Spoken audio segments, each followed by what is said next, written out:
do this all over again, because I have no problem with it. But basically the reason why, I keep saying basically a lot, I'm sincerely sorry for that. The reason why I'm doing this video is because some people can't afford to buy Morrowind or ESO, or Elder Scrolls Online as it's actually called.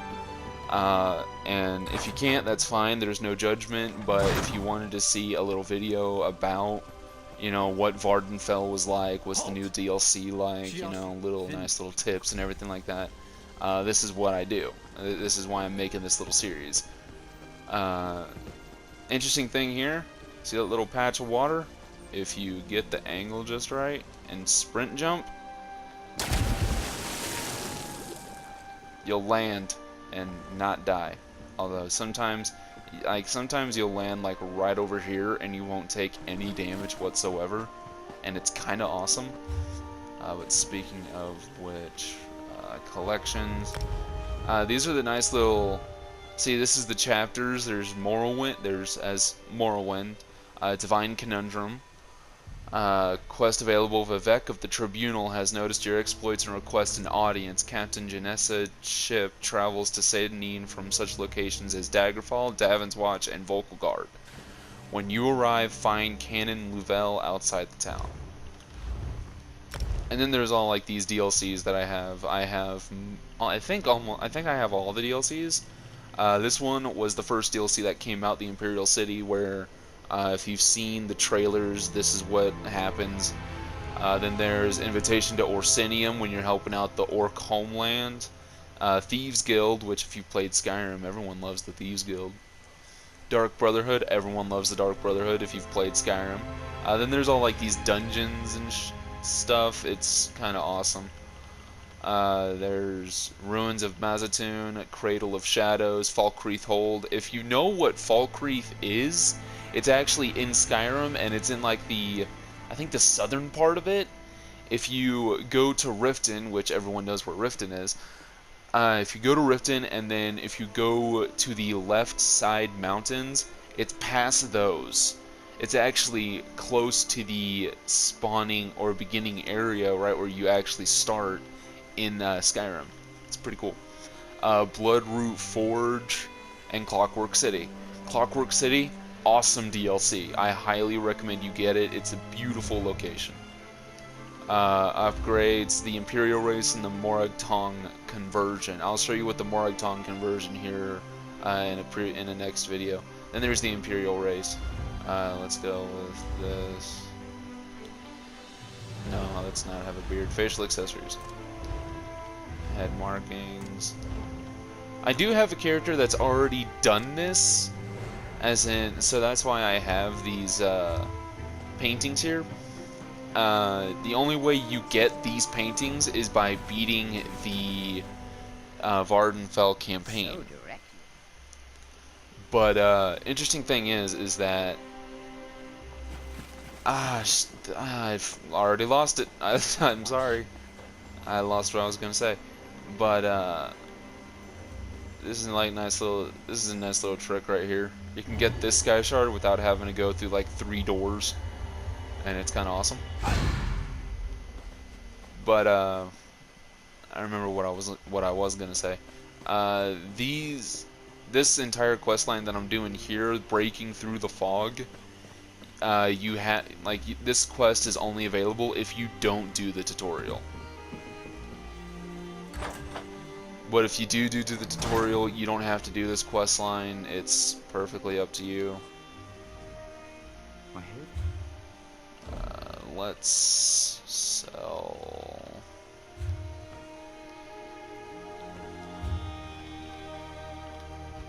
Inventory. Supplies. Waterlog. Why does it always give me a bow? I don't even use bows. I hate bows.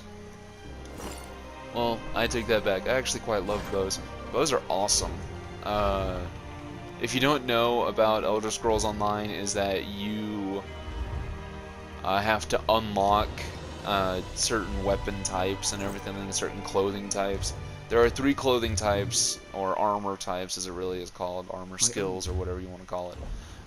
There's heavy, medium, and light.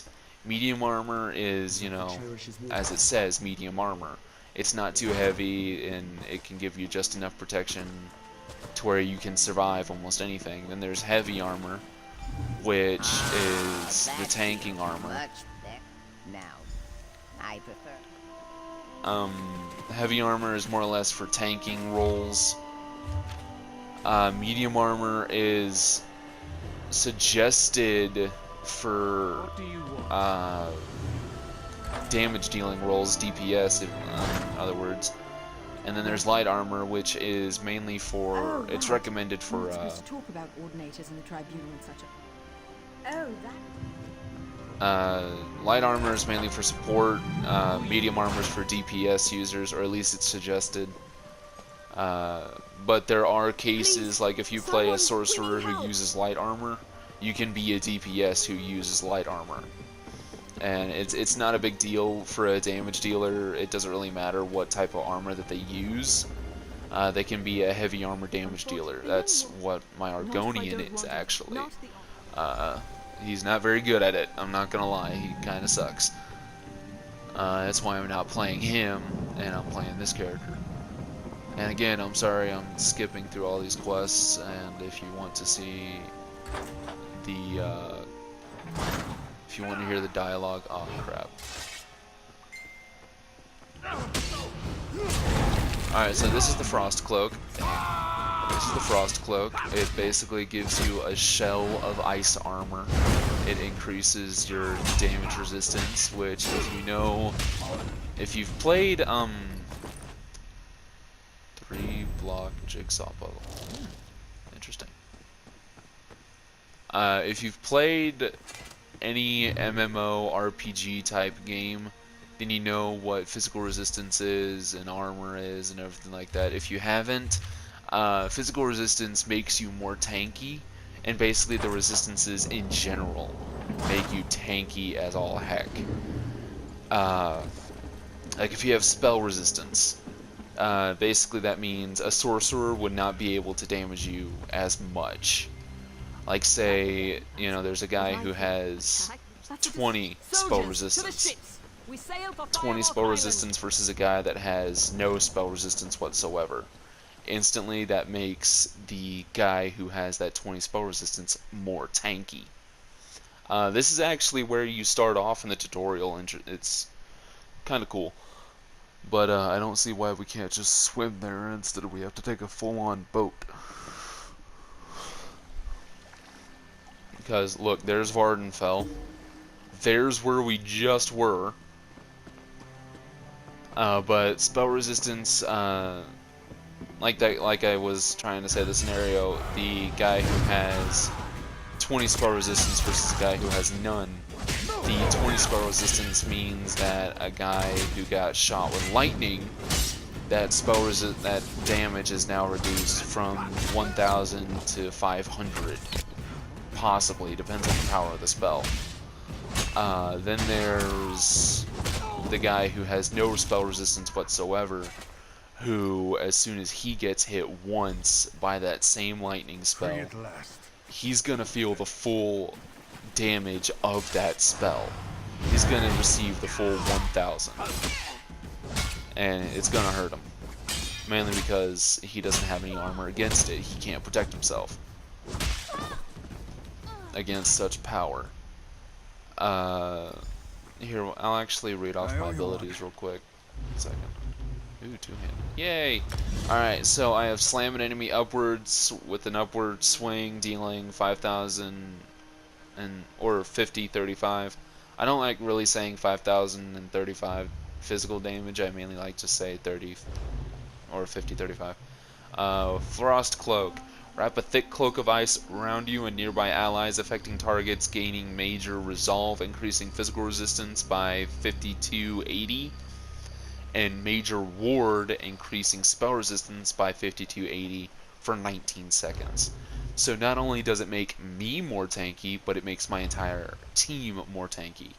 Then I have Dive, command a Cliff Racer to dive bomb an enemy, dealing 3429 magic damage. Now, a Cliff Racer is a little interesting little wildlife thing that they added in Vardenfell. The pretty one.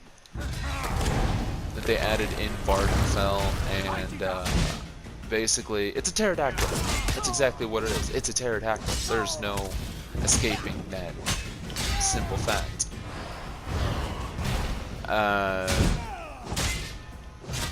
That's basically it for that, and this quest is almost complete, and when this quest is complete, that's when this video will end. So if you wanted to just, you know, leave now, I'm sorry if I lost your attention, I hope you'll give me another shot. But it sounds like I'm doing an outro right here and now. I'm trying not to. But this game, I love this game. This game is absolutely freaking amazing. If you loved World of Warcraft, then you'll like this. If you like Skyrim, you'll like this. If you like, I can't think of any other MMORPGs. And I know there are some people who are going to say Destiny, but I don't really consider that an MMORPG. Per se, mainly because I think of, when I think of an RPG, I think of, you know, I think of World of Warcraft, I think of,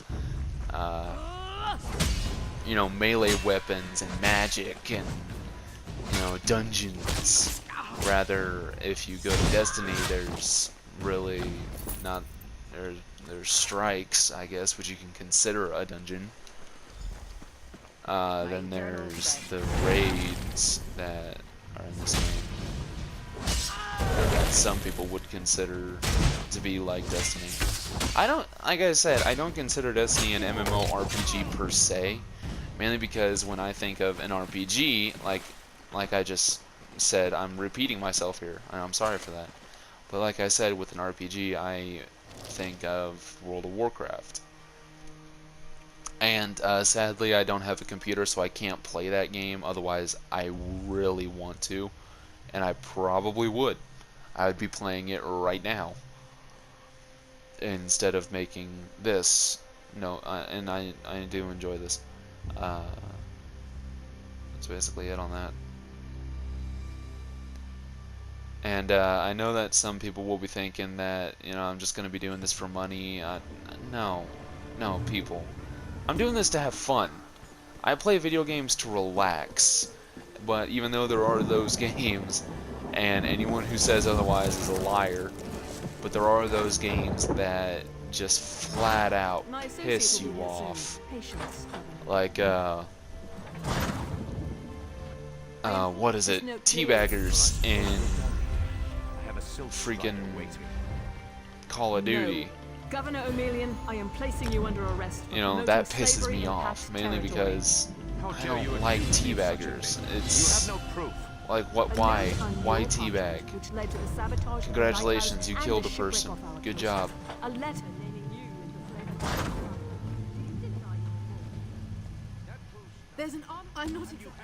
not sure if you heard that. I'll probably be doing the video trimming here in a bit, so I'll probably hear it. But that low, or that very deep hum noise was this thing. It is called a cliff strider, or not a cliff strider. Why am I saying cliff strider? Cliff striders are over there. That's why, because cliff striders are over there. This is a... I love that noise right there. These are ash striders. I think that's what they're called. But they are an insectoid creature called a Nyx. I'm pretty sure these are just a docile version of that race. But anyway, thank you so much for watching, and tomorrow, or in the next video, I start this next quest here called Divine Conundrum. And please give this video a like if you enjoyed it. Please subscribe. It would help me out entirely, and I'm sorry if I'm doing a lot of self-promoting. But thank you so much for watching, and I'll talk to you guys later. Bye-bye.